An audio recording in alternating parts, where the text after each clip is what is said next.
రాణివైన ఎస్తేరు, నీ ప్రజల కోసం రాజుని ఎదుట ప్రార్థించు. బహుశా నిన్ను దేవుడు ఈ స్థితిలో నిలబెట్టింది ఈ యొక్క సమయం కోసమే కావచ్చు. ఆ మాటలు నా మనస్సును కదిలించాయి. నేను 3 రోజుల పాటు ఉపవాసముండి దేవునిని ప్రార్థించాను. నా భయము విశ్వాసంగా మారింది.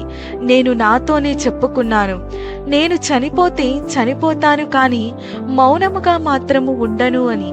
3వ రోజు నేను రాజమందిరములో ప్రవేశించాను. రాజు పిలుపు లేకుండా ప్రవేశించడం మరణశిక్షతో సమానము. నా గుండె వేగంగా కొట్టుకుంటుంది, కానీ దేవుడు నా పక్కన ఉన్నాడు. రాజు తన బంగారు దండమును నా వైపు చూపాడు. అది దేవుని కృప యొక్క సూచన. నేను రాజును మరియు హామానును విందుకు ఆహ్వానించాను. ఆ విందులో నేను నా రహస్యమును తెలిపాను.